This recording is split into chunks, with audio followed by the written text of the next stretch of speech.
Hi there, I'm here again, and I'm here because a lot of people tagged me on this video. Take a few seconds to watch. That's Bible God. That Bible says that not slavery.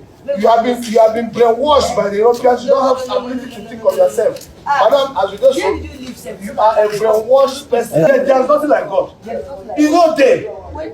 He doesn't exist anywhere. Man made God by himself to control you as a slave. Well, listen guys, I'm tired of this particular subject. Make una try the read. So you know what I'm going to do this time around, because I've done tweets on this, but it doesn't seem to be getting enough reach. So I want to recommend 5 books on this subject alone. So I'm going to start with this by Thomas C. Oden, How Africa Shaped the Christian Mind. And then this one by Esau McCauley, Reading While Black, The Whitewashing of Christianity, Jerome Gay Jr. And then this one, Black Church Empowered by Isaiah Robertson, Woke Church by Eric Mason. Now, I don't entirely agree with the totality of the concepts of this book, but as it pertains to the subject matter at hand, this is really going to help you. Listen, first and foremost, I understand how emotional it is to study your history and to know the wickedness that was done to our forefathers. But listen, what you do not want to do is to go further to cause more damage, to ascribe to them a credit that does not belong to them. Christianity is not a white man's religion, and you need to understand that something as important as religion, Africa has played a major role in the spread of the Christian faith today. And I'm not talking about recently. I'm not talking about something that happened when the colonial masters came. I'm talking about something as early as the church itself. So let's tackle the fundamental logic here. So Christianity is bad because a lot of Europeans came to colonize Africa and they were Christians. But think about it, if I remember my history correctly, these people did not come mostly with guns and weapons. They came and they struck strategic alliances with the African leaders of the time, all right, who for financial incentives took our forefathers to slavery.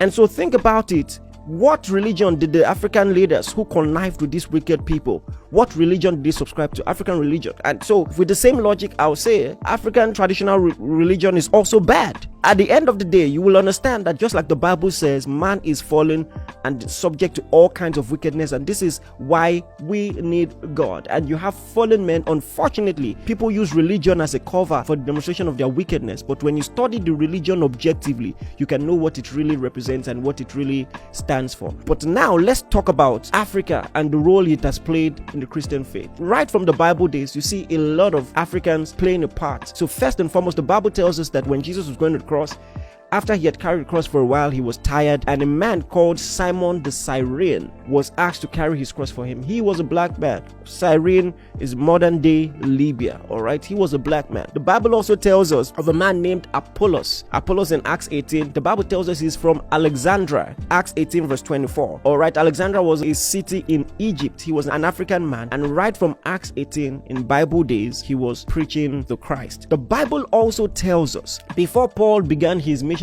journey to many places, including Europe, the Bible tells us in Acts 13 that some prophets were praying with him, and then the Lord said, "Separate unto me Paul and Barnabas for the work whereunto I have called them." And 2 of those guys were actually black men. The Bible actually said Niger, which was a reference to the color of his skin, all right? It actually means black. For more details on this, you want to see my tweet on Twitter. I talked about that. Search for it and you're going to see more details. But here is something I didn't say in that tweet and I want to say here. I want to talk about 7 African Christian influencers. You might have heard some of the names before. So listen: Tertullian of Tunisia, Athanasius of Alexandria, Augustine of Algeria. Yes, the popular Saint Augustine of Hippo. He was a black man. Clement of Alexandria, Cyprian of Tunisia, Origen of Alexandria. These men were Africans and even influenced some of the modern day theological juggernauts like Luther and John Calvin. So please, in the bid to support black freedom and power, you don't want to take one of the things that belong to our heritage,